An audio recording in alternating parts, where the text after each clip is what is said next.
Good evening. I call to order this meeting of the Coweta County Board of Education, Agenda 780. Today is October 11th, 2022. As we prepare for our pledge and moment of silence, I ask that you please remember the family of Richard Brooks, who passed away this afternoon. Mr. Brooks was a 30-year educator in our school system and served as superintendent from 1994 until his retirement in 2002. We'll stand for the pledge in a moment of silence.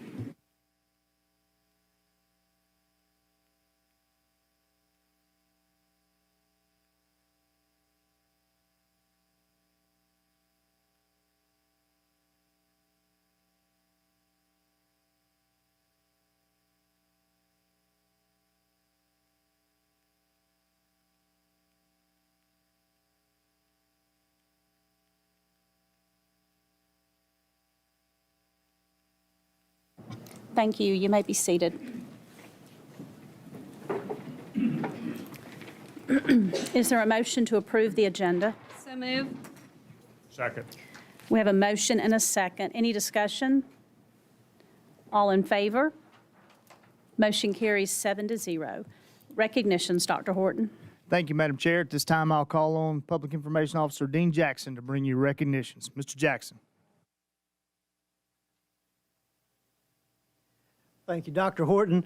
Our first recognition tonight is our core business, and bringing us our example of classroom learning tonight is Blake Bass Middle School. We have several Bass students and teachers with us here tonight, so I'd call on Principal Cindy Bennett to introduce.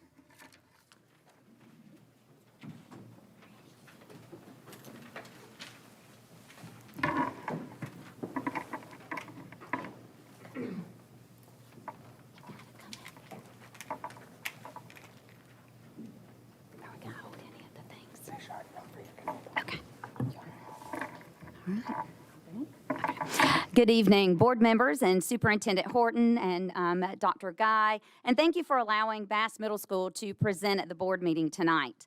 I am Cindy Bennett, principal at Blake Bass Middle School, and I've brought with me tonight 4 of our 8th grade teachers and 5 8th grade students. Recognizing that the 5-year school system strategic plan emphasizes and measures student learning, we've identified creativity and collaboration as a point of emphasis in our school improvement plan for the 22-23 school year. As part of the focus in this area, Bass Middle School engages students in the learning process with opportunities that are real-world focused and student-centered. Ms. Dawson, Mr. Bouchard, Ms. Humphrey, they are the 8th grade team leaders with me tonight, and they are going to share an example of the amazing work that's being produced by our students to help us accomplish this goal. And now allow me to introduce my superhero team.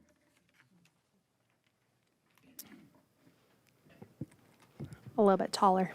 Good evening, I'm Ashley Dawson.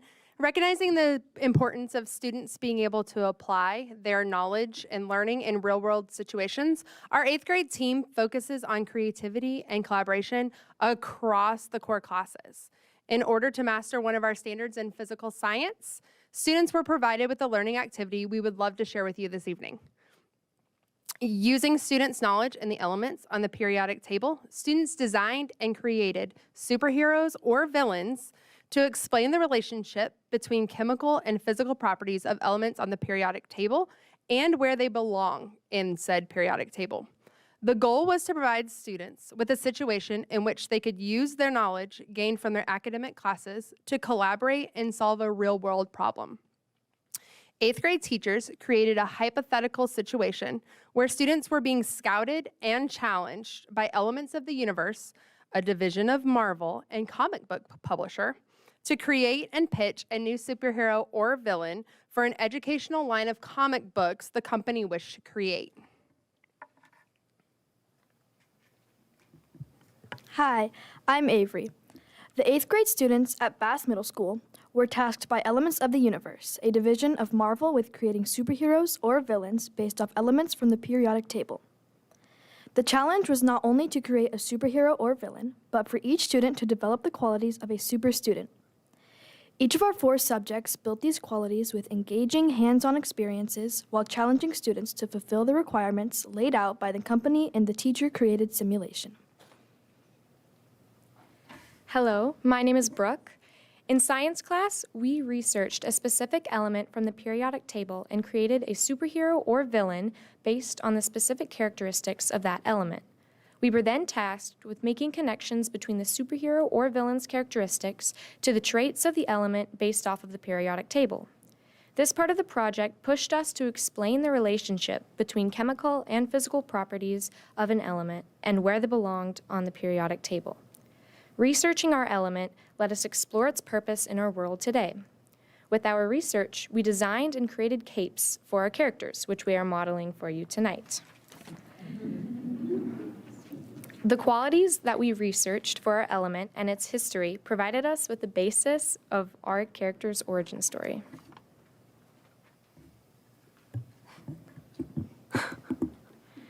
Hello, my name is Olivia. In English Language Arts, we wrote a narrative of this origin story of the element based off the research in science. We were challenged to build our character in the narrative by creating a historical backstory that matched the research completed regarding element discovery. We were then tasked with creating a sample comic strip to illustrate the character's storyline. My element was neon, and I created a supervillain around its characteristics. I designed a star logo to represent my villain since neon is found in stars. Neon is also found in traffic lights, which is what I based my origin narrative around. Hi, my name is Drake. In math class, we've been studying transformations with similar and congruent figures. We designed a logo to represent aspects of the element, as well as the atomic number for our hero or villain. We then graphed the element on the coordinate plane and transformed it across each plane. As the element was translated, rotated, and reflected, it simulated how video game designers program the images as they move throughout the game. Others dilated their logo to show an enlargement and demonstrate scale factor. We really had to amp up the creativity to add characteristics of the element to our design and relate it to the character we created in the narrative.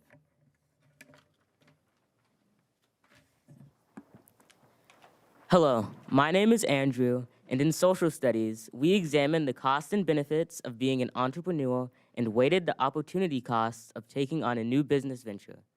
An important part of making a pitch to a group of investors would be having a visual of our proposed superhero or villain.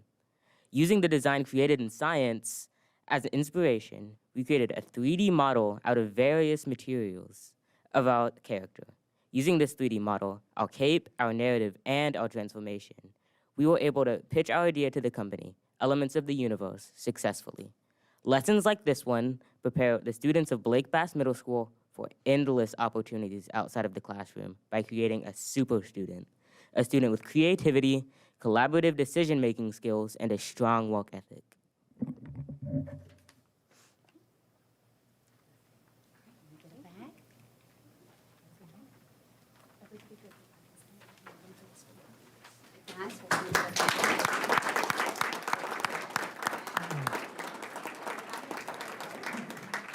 Great job, guys. Great job. It's incredible what you've learned. I learned something tonight. I did not know that neon was in traffic lights, so that's awesome. Thank you for teaching me something tonight.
Then one other thing tonight, just want to mention this. The state school superintendent, Richard Woods, recently named 31 members from all over Georgia to serve on his parent advisory council this year.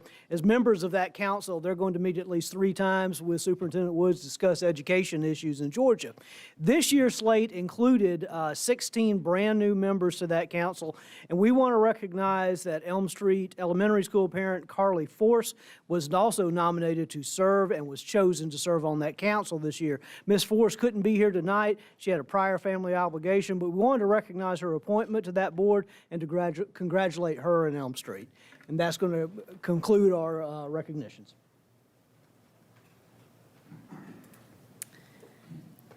Is there a motion to approve the minutes of the September 13, 2022 meeting? Have a motion to approve. Second. We have a motion and a second. Any discussion? All in favor?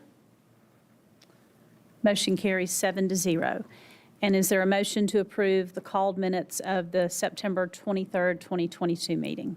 So moved. Second. We have a motion and a second. Any discussion? All in favor?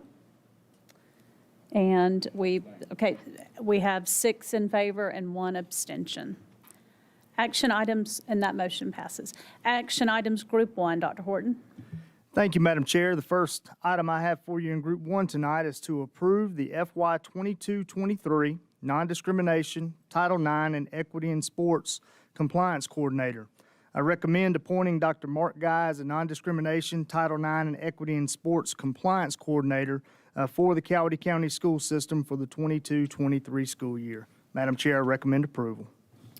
You've heard the recommendation of the superintendent to appoint Dr. Mark Guy as the coordinator for fiscal year 22-23 for the non-discrimination, Title IX, and equity in sports compliance.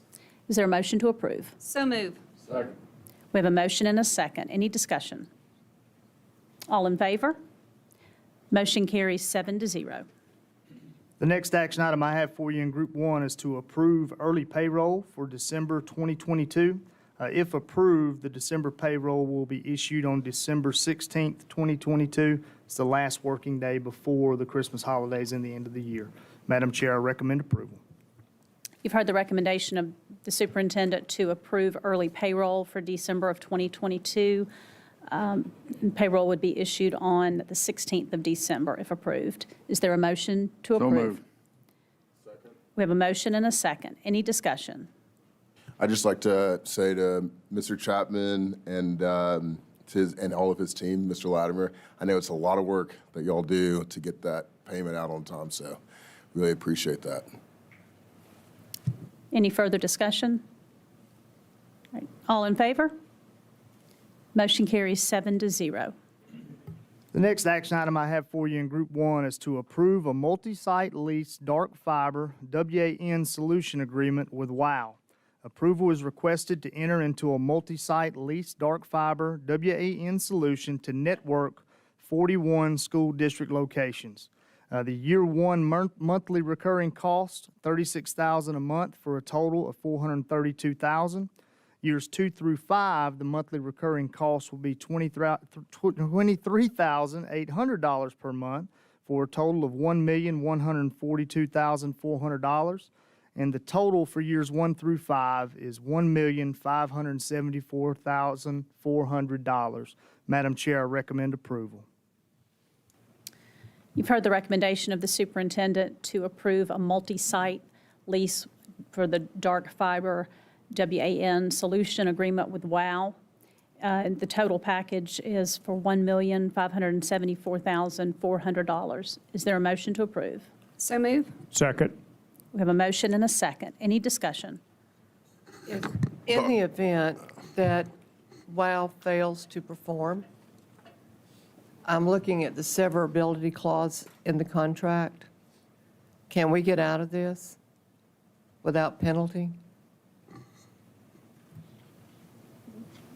Ms. Meek, I would be operating on an assumption without having the opportunity to research the agreement further. I do know that Attorney Lee approved or approved the agreement before my signature, and it went through that. So I would assume that this agreement would be subject to any other requirements that we would have. As far as specifically to severability, I'm not going to speak to that without having the opportunity to research it further.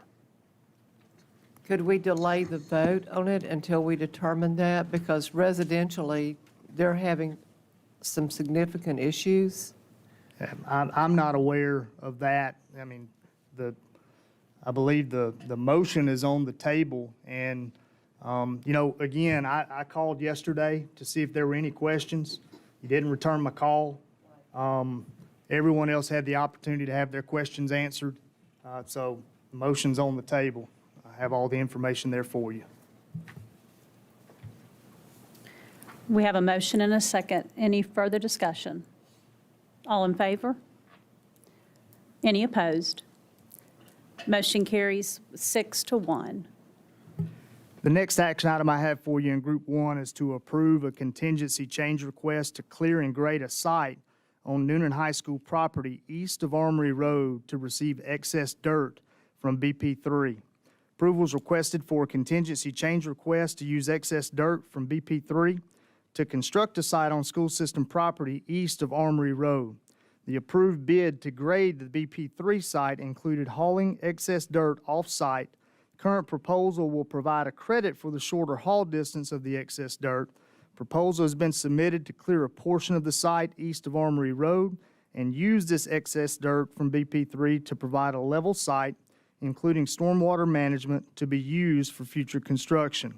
The site east of Armory Road has a significant amount of trees that were damaged from the tornado, which need to be cleaned up.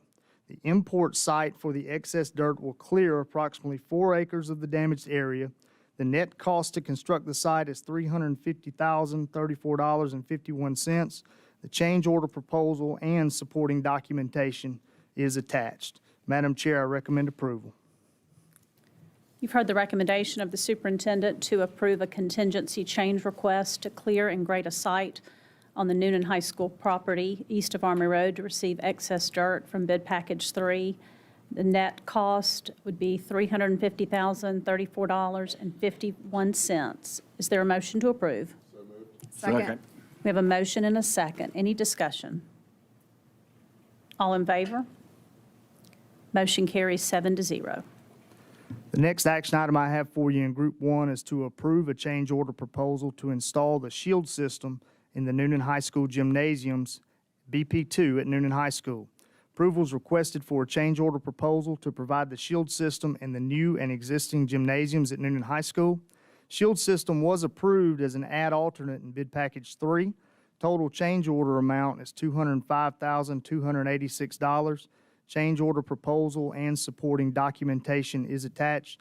Board members, it just didn't make sense when this was brought to me for us to have the shield system in every other building there except for the 2 gyms. So that's why I'm bringing it to you tonight. So I recommend approval. You've heard the recommendation of the superintendent to approve a change order proposal to install the shield system in the Newnan High School Gymnasiums under bid package 2 at Newnan High. And the total amount for the change order is $205,286. Is there a motion to approve? Second. We have a motion and a second. Any discussion? All in favor? Motion carries 7-0. The next action item I have for you in Group 1 is to approve a request from Elm Street Elementary School to install a concrete sidewalk. The Elm Street Elementary School requests approval for the PTO to purchase the installation of a concrete sidewalk to extend to the walking track. The estimated project cost is $5,395. Requirements of board policy FEAE have been met. Supporting documentation is attached, and this project will be funded by the Elm Street Elementary PTO. Madam Chair, I recommend approval. You've heard the recommendation of the superintendent to approve a request from Elm Street Elementary School for installation of a concrete sidewalk to be funded by the Elm Street PTO. Is there a motion to approve? So move. We have a motion and a second. Any discussion? All in favor? Motion carries 7-0. And the last action item I have for you in Group 1 is to approve a contingency change request to upgrade roof access on the Newnan High School Gymnasium. Approval is requested for a contingency change request to upgrade the roof access to aluminum roof stairs between the different roof levels on the gymnasium at Newnan High School. Upon review of the plans for bid package 3, it was requested that the vertical ladders provided to access different levels of the roof be changed to aluminum stairs for safety reasons. The ladders on BP3 were changed pre-bid. It was determined that a similar condition existed on BP2. The cost to upgrade the ladders on BP2 is $74,335. Change order proposal and supporting documentation is attached. Madam Chair, I recommend approval. You've heard the recommendation of the superintendent to approve a contingency change request to upgrade roof access on the Newnan High School gym under bid package 2. A total of cost for the upgrade of the ladders is $74,335. Is there a motion to approve? Second. We have a motion and a second. Any discussion? Madam Chairman, I would like to just, anytime I see contingency change orders, especially repetitiously, I will call and ask. And I appreciate, Dr. Horton, you spending much time with me this week explaining that to me. And as you said, this is such a project that going into after a tornado, trying to see what we have going on. I see some of our contractors here. And so it is important for me to always understand where those changes come from. So you guys did a great job maybe explaining it to him to explain to me, but I appreciate that. And thank you for the time you took to address those questions. I appreciate it. Thank you. I do have a question. In the notes, in the material that we were given, it does make a comment that with this change, that they cannot guarantee the roofing materials can support the weight of the stairs. How does this impact our warranty? Can someone please address that? One of our contractors, please. Sure, I have Thank one of the you. gentlemen from Parish here to answer that question. I'm Corey with Parish. I turned that contingency request in and then followed up with that. The roof manufacturer did give me a compression strength, and it does. It'll allow the strength of the steps. Okay, so the statement that is made in the correspondence, is it incorrect? Yes, ma'am.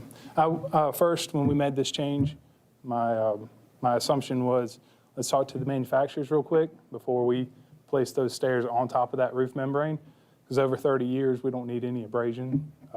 That with the weight as well for the compression of our insulation board, which I didn't want to degrade. So, but I did confirm that it's fine. Could you ask them to, excuse me, could you ask them to confirm that in writings?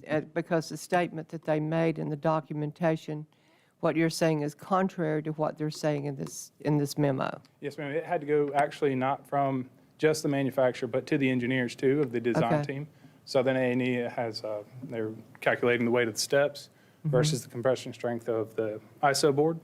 Okay. So I can get that to you. My only concern is that in the event that something should happen, and it does become a warranty issue, I think the statement needs to be addressed and corrected. So if you could hand us that, that would be great. Yes, ma'am. Not a Thank problem. you. All right. Appreciate it. Any further discussion? Madam Chairman, I'd like to say this. I've been around on some roofs at my workplace, and it's similar in height to being on a roof at a gymnasium. And we've got different levels. And anytime you have stairs as opposed to the ladders, as someone who's been on these ladders and stairs, it's much more comforting to go up those stairs to access a different level than to go up the ladder. So I see this as a vast improvement. Anything that's related to safety, I'm in favor of. So good job to Ronnie and the architects and everybody. So I appreciate it. Any further discussion? All in favor? Motion carries 7-0. There are no bids, so we'll move on to action items group 3, trips. Dr. Horton. Call on Dr. Guy to bring you trips. Dr. Guy? Thank you, Dr. Horton. The principal at East Coweta High School requests permission for the Junior Reserve Officer Training Corps Rifle Team to conduct a program trip to Washington, D.C. from June 4th through June 9th, 2023. Each summer, the JROTC program is required to conduct a one-week cadet leadership course that reinforces curriculum learning objectives. There will be no school days missed, and there's no cost to the school system. The principal at Newnan High School requests permission for the Newnan High School drumline to compete in the Winter Guard International World Championships in Dayton, Ohio.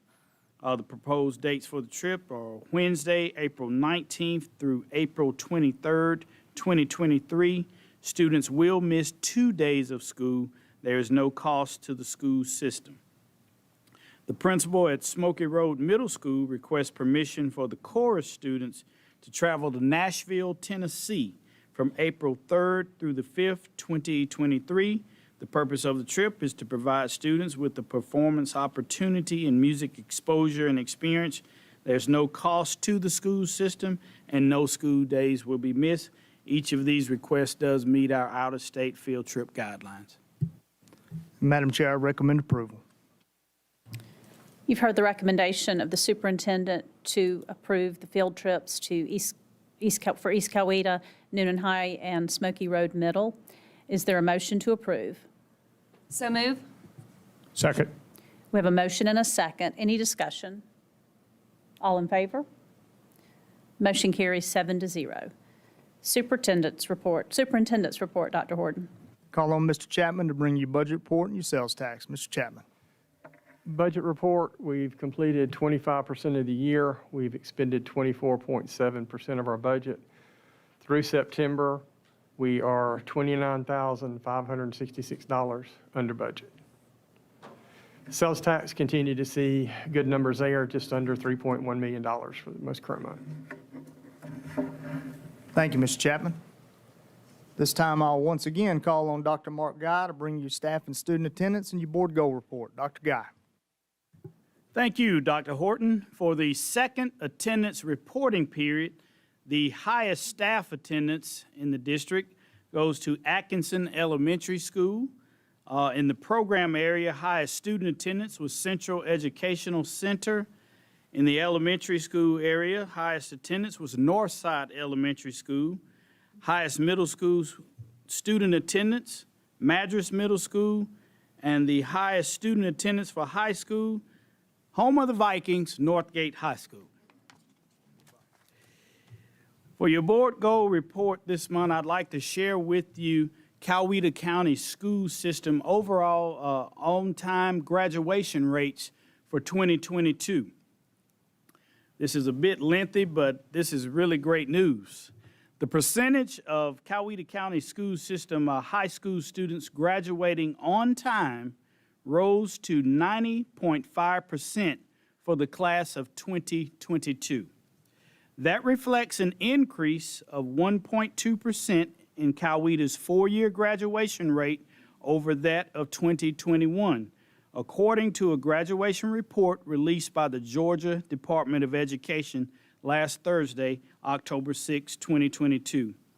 Coweta County's four-year graduation rate was more than 6% higher than the state of Georgia's 2022 rate, which also increased from 2021 to 2022. Individually, East Coweta High School posted a 2022 four-year graduation rate of 91.7%, Newnan High School a rate of 87.7%, and Northgate High School had a rate of 90.6%. The adjusted cohort graduation rate, more commonly known as the on-time graduation rate, measures the percentage of students who enter high school together as freshmen and who then go on to earn a diploma within 4 years. Since the state began the on-time graduation rate calculation, the Coweta County school system graduation rate has remained consistently above the state average during that same period, despite having higher standards for graduation than most Georgia school districts because of our block scheduling system. Coweta County school system high schools have used a number of strategies and supports to increase graduation rates throughout that time, including relevant and challenging instruction by high-quality teachers, individual graduation plans for each student, which are closely monitored by faculty, online credit recovery opportunities for students who encounter difficulty in classes, Saturday school opportunities, tutoring before and after school, student support services outside of the classroom, including counseling, staff advisors, and community mentors, a partnership with Elevate Coweta Students, which works with the most at-risk students, emphasis on ninth grade readiness and careful scheduling of students, innovative scheduling opportunities, including literacy and math focus, as well as accelerated and advanced learning opportunities through the Central Educational Center, dual enrollment opportunities, and work-based learning. Content nights for parents to encourage family awareness and support for students' graduation requirements, high school scheduling, and academic content, focusing on short-term federal funds made available to Coweta County in recent years into additional teaching personnel, tutoring, and other initiatives that have addressed learning loss and increased student support. Thank you.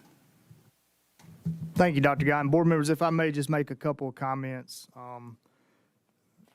Culminates in high school, but I try to remind our employees every chance I get that a graduation rate that's over 90% and that has been climbing in recent years is a result of a lot of hard work pre-K through 12. That is a whole system goal. So you saw tonight an example of a middle school that is providing rigorous work, relevant work, real-world application for our students so that they can learn materials so that they are engaged. That's going on in our elementary schools. It's going on across this system from pre-K through 12. And the culmination is kids that are graduating on time and they're ready to enter into our community as productive members of that community, whether it's into the workforce, whether it's into the armed forces, whether it's into 2-year or 4-year college. And that is a system-wide effort that we undertake each and every day with that end goal in mind. So just want to say right here, I'm just proud of all of our employees, proud of our kids and the work that they do each day. The job, I tell our principals, I told them last month at the principals meeting, the work is not easy, but when they walk across that stage, it is worth it. It is always worth it. So that's what drives us every day. So with that, I will move to the facilities and construction report. Northgate High School still on your list there. We actually are finishing up some final work on the fire alarm there, but the project is substantially complete. The addition is complete and occupied, just waiting on some closeout documents. Newnan High School gym, you've heard a little bit about the shield system there tonight. Replacement facilities, BP1 demolition is complete. Underground utility relocations have been completed.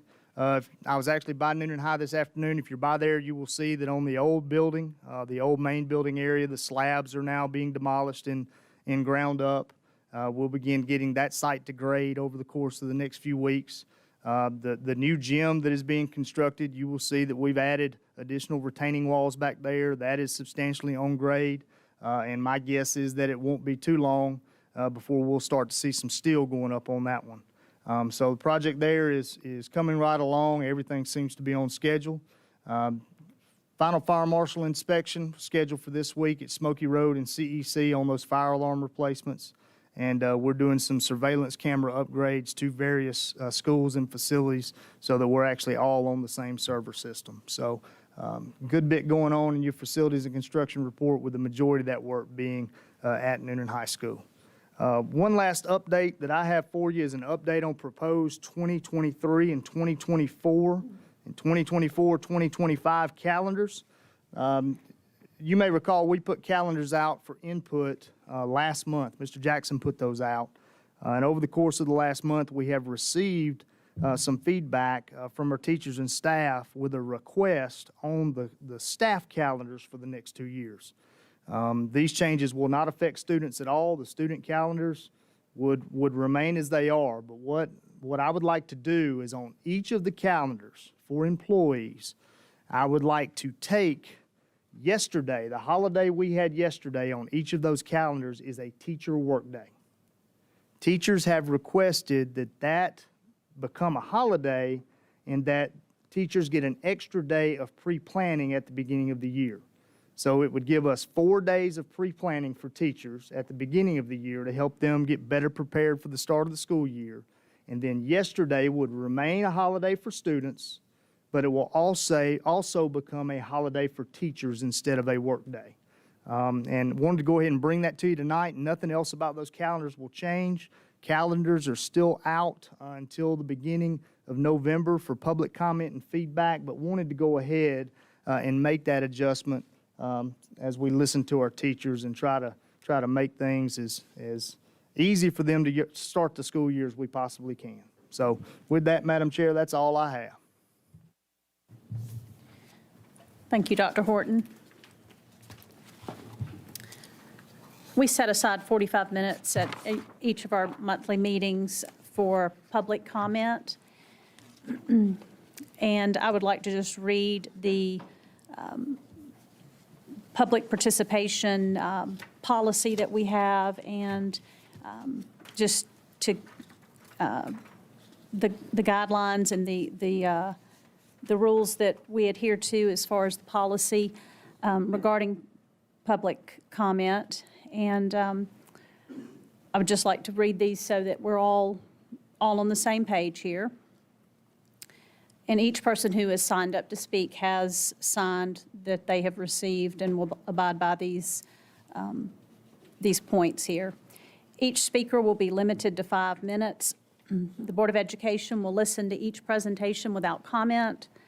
After the presentation is made, each board member may respond if he or she wishes to for a period of no longer than 1 minute each. Only citizens of Coweta County or employees of the Coweta County school system may speak in the public comment portion of the meeting.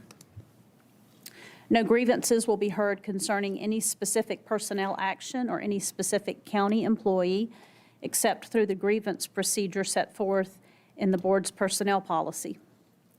No one will be allowed to discuss any matter involving threatened or pending litigation with the Board of Education during the public comment portion of the meeting. In the need to preserve order in the meeting, no person attending the meeting will be allowed to boo, hiss, cheer, clap, or otherwise show approval or disapproval for any speaker in any manner whatsoever. No signs or placards advocating any action or position will be allowed at the meeting. No personal attacks on any person will be allowed. The chairman or other presiding officer will be responsible for enforcing these rules. No citizen or system employee will be retaliated against in any manner whatsoever for speaking on matters of public concern at the meeting. Any person not recognized within the allotted time period for public comment will be rescheduled to speak at the next meeting.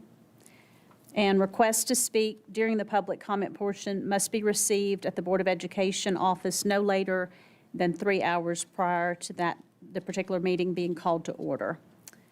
And with that, I'll call your name as you've been signed up, and we have the timer set to 5 minutes. First on our list is Xiomara Castro.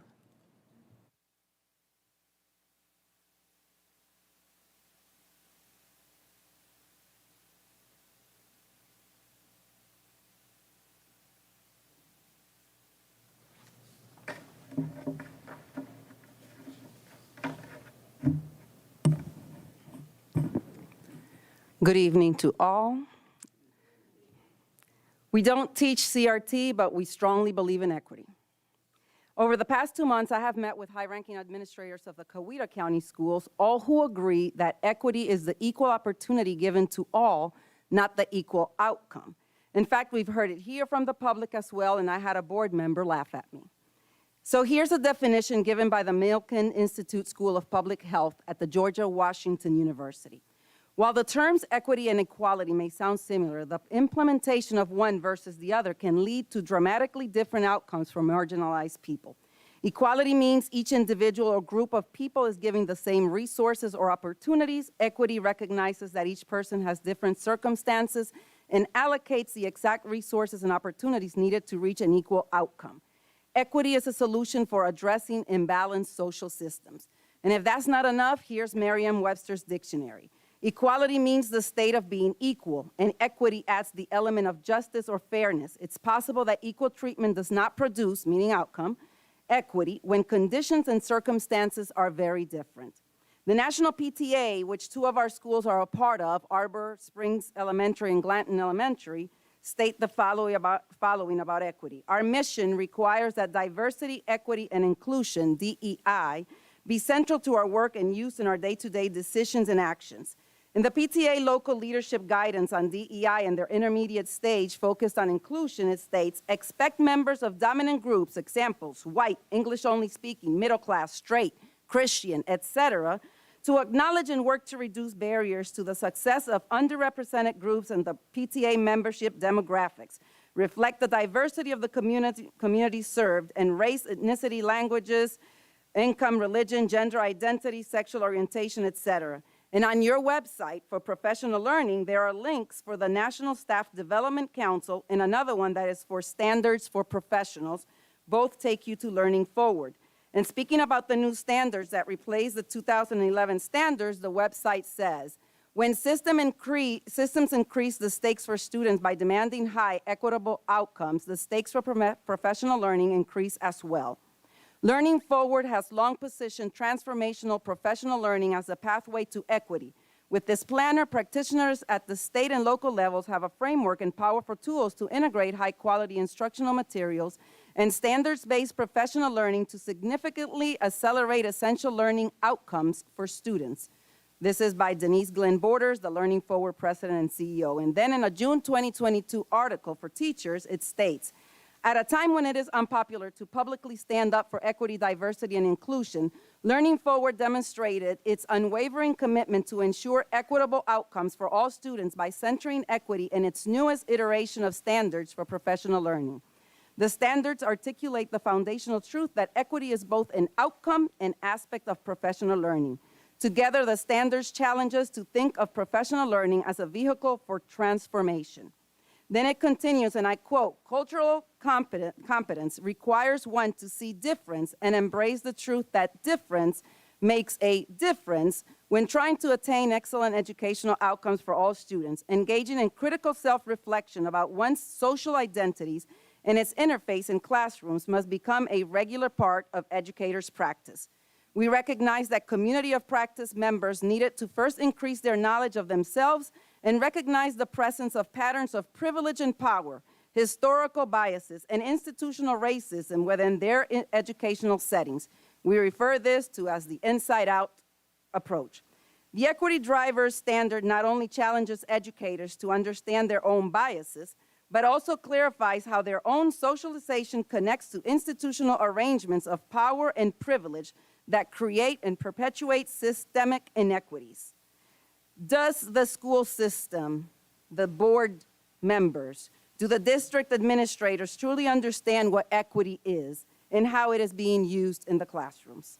Can you, in all honesty, tell me that we don't have opportunity to teach CRT when we are focused so much on diversity, equity, and inclusion, even to the extent of directly providing teachers with materials that teach them how to implement in the classrooms, allowing 2 schools to be part of the National PTA, following accreditation standards from Cognia, and this does not include the Race, Equity, and Justice Action Plan Committee from November 2019 to May 2020, for which nobody seems to want to provide records of. So thank you, and have a great week. Thank you. Next, we have Jasmine Meehan.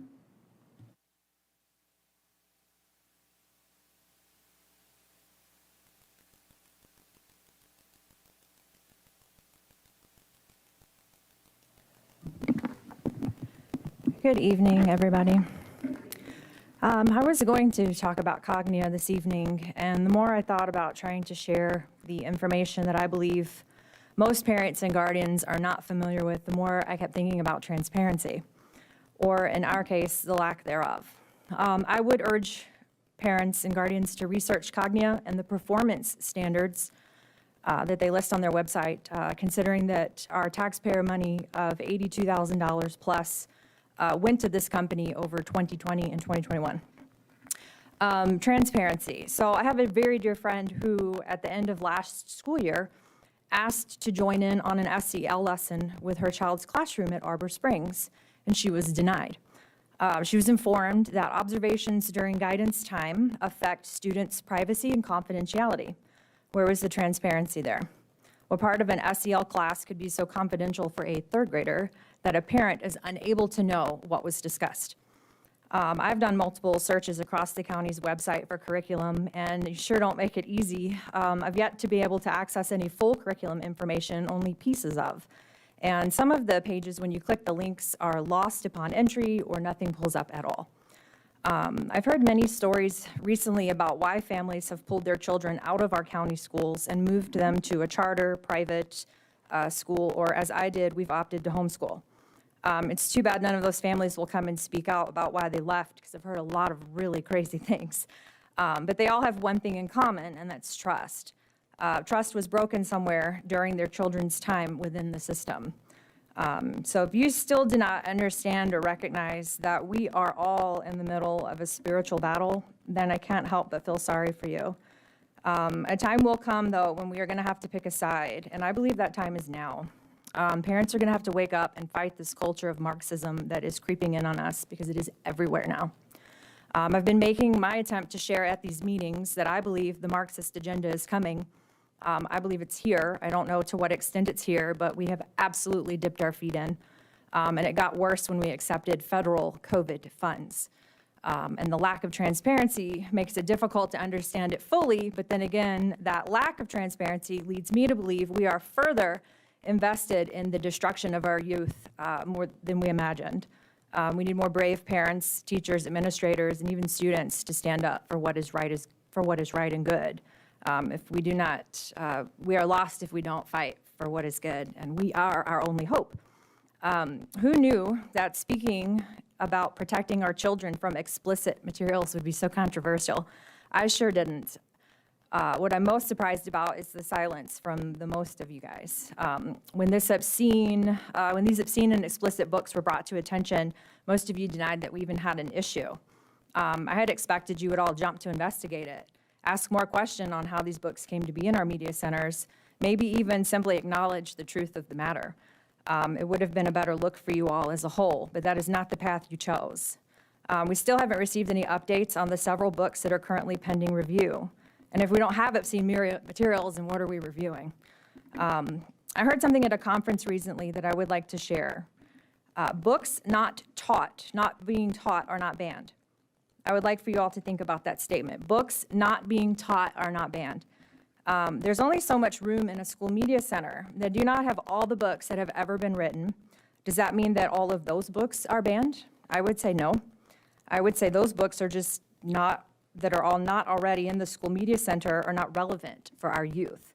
This is how I would say most parents and guardians feel about the obscene and explicit books. They're not needed in our schools, and they're not relevant to our children. Are you aware of a Rasmussen report that was published on October 3rd of this year regarding explicit content? 69% of the voters believe that books containing explicit sexual depictions of sex acts should not be present in public high school libraries. So one would assume if they're not appropriate for high school, then they are definitely not appropriate for our middle schoolers. And there have been a few references here at the Board of Education regarding certain Bible verses and how they're the same, if not worse, than some of these excerpts that have been read here and shared on social media. And I read all those verses, and they do not compare. I find it a silly argument and a last stretch to try and compare the Bible to explicit materials such as Tricks by Ellen Hopkins, while also attempting to make a jab at Christians. If you are a Christ follower, then you should be on the ready. We have a lot of work to do, and it does not end here at the Board of Education. Thank you. Thank you. Next, we have Jalea Lugo.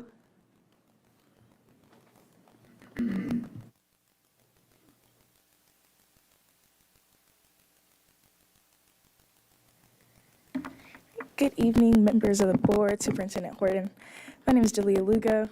I'm a senior at East Coweta High School. I've been attending Coweta County Schools since 4th grade, and I've had a positive experience since my time here. The school system has a very diverse community of students, and that makes it very easy to find and feel comfortable with a group of people that you feel and connect with. It's very easy to fit in. But one of my top contributors to my experience is the staff, specifically my coaches. So I started playing sports through the school in 7th grade, played basketball at Lee Middle School, and now I'm a track runner and I'm a basketball cheerleader at EC. They've believed in not just me, but all of my teammates and have gotten us to work our hardest. None of their coaching has stopped at simply coaching, it always carries further. My cheerleading coach, Ms. Latasha Washington, who is also my food and nutrition teacher at EC, is a prime example of this. She's one of the most loving and caring people ever. She checks up on me outside of school, and she makes sure that I'm doing okay, and she also wants me to be the best in the sport that I do. She listens whenever I have something to talk about, and because of her, I feel that I have a trusted adult in the system that I can go to. I've seen this quality in a lot of other coaches as well, and I'm sure that I can say for a lot of our student athletes in the county that we as student athletes, we have our coaches to go to if we need something to talk about. So I just want to say thank you guys for all of your hard work and the time and effort that you put into approving our coaches and everything, and it's greatly appreciated. Thank you. Thank you. Next, we have Caleb Mize.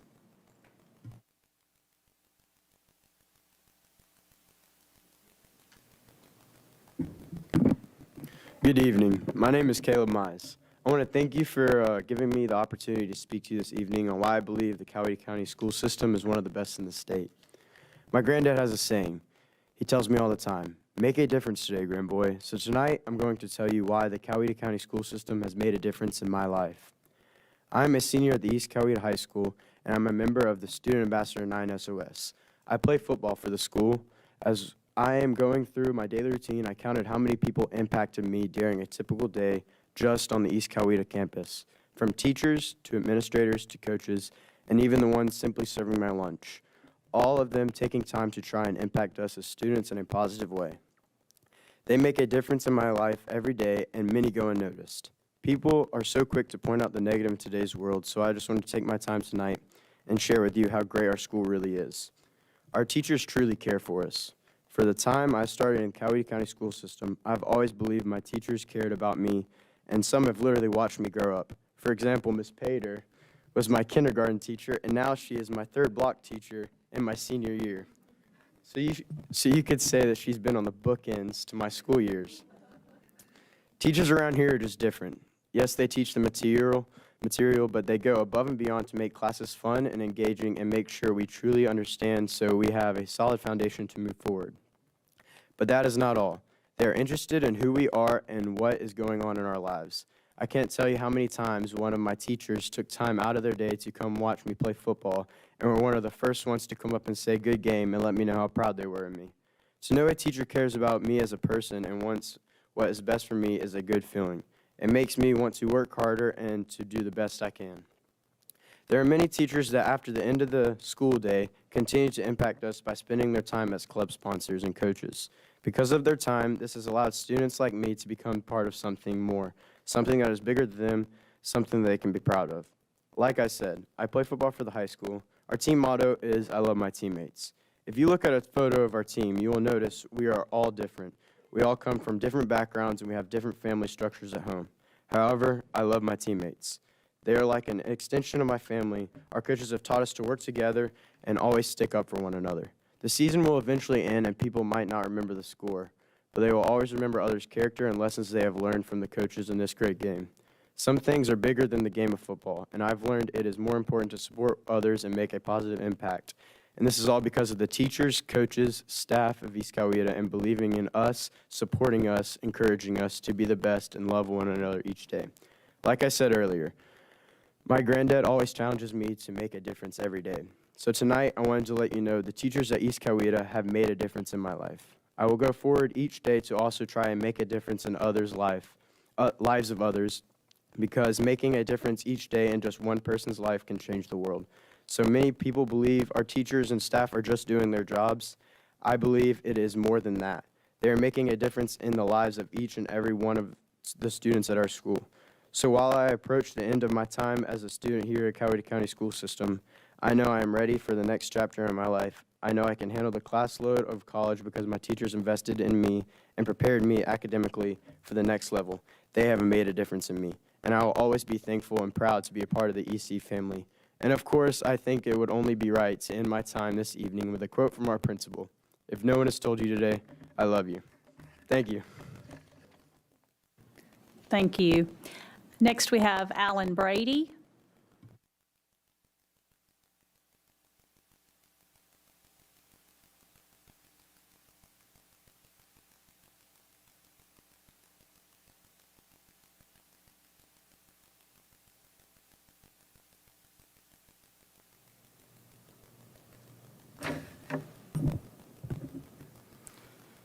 Good evening, ladies and gentlemen. Thank you for the opportunity to speak.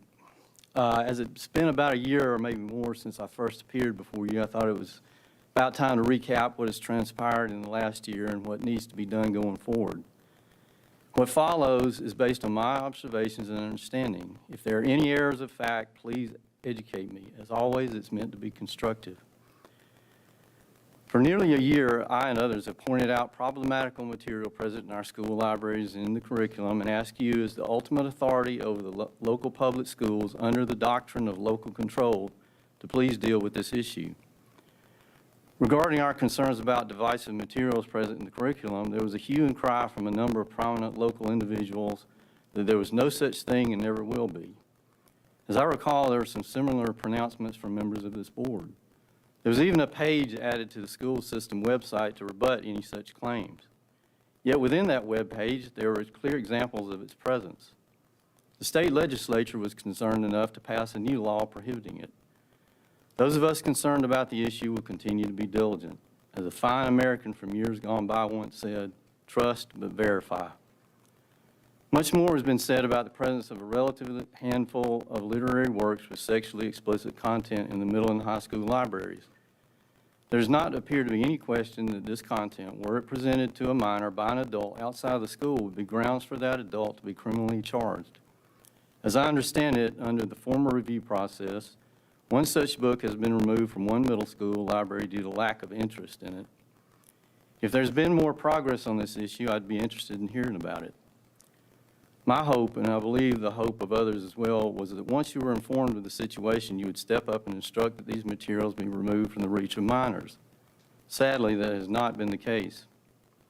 Our superintendent, to his credit, has expressed concern about the issue. I especially appreciated this comment regarding these materials, which, as I recall, was, the question is, how did they get in there in the first place? I've tried to answer this question in my past comments, but I don't want to take up time with that now.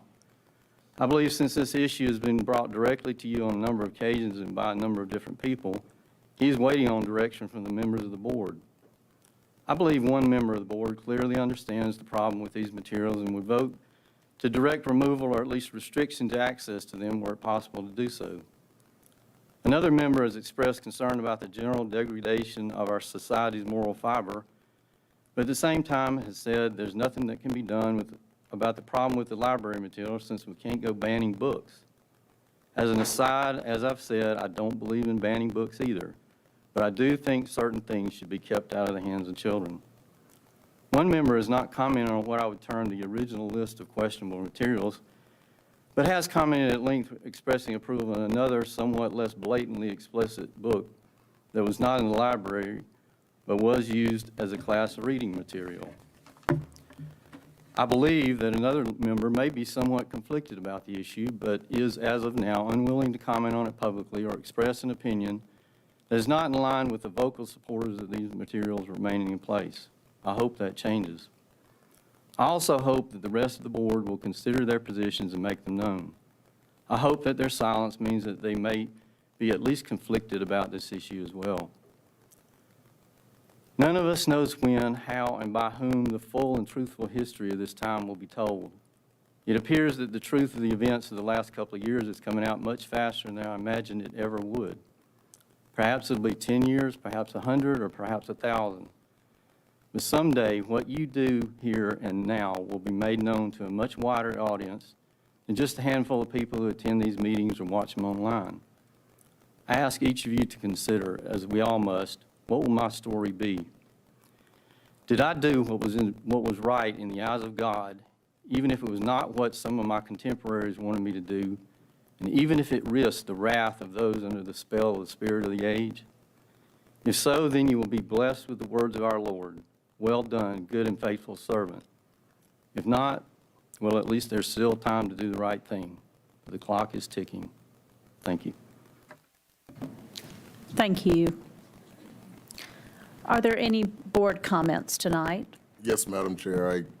I just wanted to say to Jalea and Caleb, thank you all so much. You did not have to be here. I know you have studying to do. Just now, really appreciate your comments.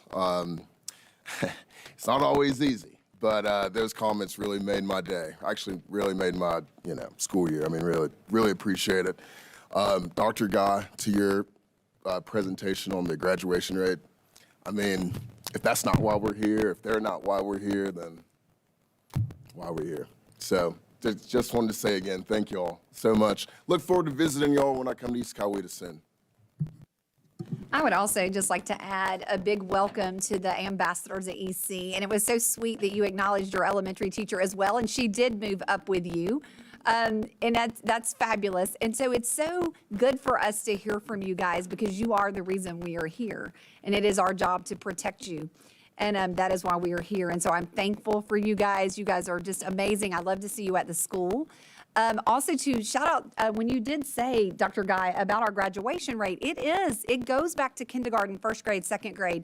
We have great elementary school teachers in here tonight. Miss Angie Murphy sitting in the back. She graduated from high school with me. And she is one of our star teachers. Very proud to know her and all the hard work that we do, K through senior year, to increase those graduation rates. And that is our goal, is to see students succeeding. And I thank you guys for being here. Appreciate that and appreciate those comments. I'd like to comment, and also that our students that are here from East Coweta High, thank you so much. Really appreciate it. And please come back. Definitely come back. We want to hear more from you. We'd love to hear from our students. But I'd like to go back to the comments that were made by Ms. Castro, Ms. Meehan, Mr. Brady. There's a lot of concern going on right now with regard to the changes that are coming through Title IX. And Dr. Horton, if we could get an update maybe at the November meeting on the review that is going on with some of the media center material, that would be great. Do you think that would give sufficient time for there to be an update on that? Absolutely. I'd also like to add a comment to the students that spoke. EC, great for being here. And I want to challenge, look at the camera, Northgate and Newnan students, challenge you to come speak at some time. We'd love to hear from you. The young lady that spoke about her coaches, that's great. I don't want to say that your coach is not unusual, because every coach in this county is unusual, but I see that same loving, caring, you said it best, it goes beyond just coaching. And the young man that spoke, clubs and other things. I attend as many sporting events as I can cram into a calendar, and I see it from all the coaches at all the sports at all the schools. And one final comment on the graduation rate, and Dr. Horton and Ms. Dees and everyone put it perfectly, that it starts in pre-K, but you all as students have a role in that too, and you may never realize it, but the atmosphere at those schools, the way you treat your fellow students, you never know that back in middle school that friend that, was thinking, I can't wait till I, can turn 16 or whatever and withdraw from school, you make a difference too. So, keep it up. You're doing great. Thank you. Mr. Chairman, I have one thing I wanted to just give a shout out to Mr. Willie Gunn.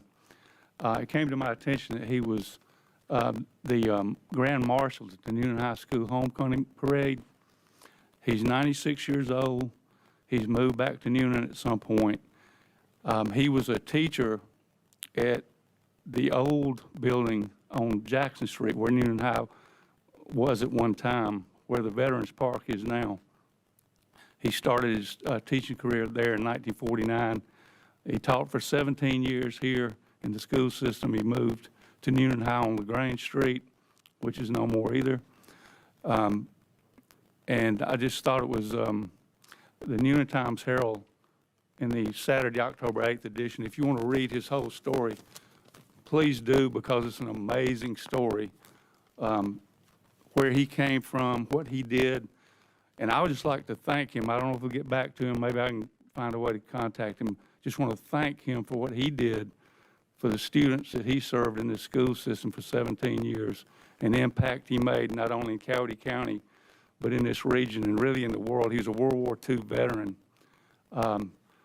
He was at Okinawa, and just an amazing man, and just wanted to thank him for all his years of service to our country and this community.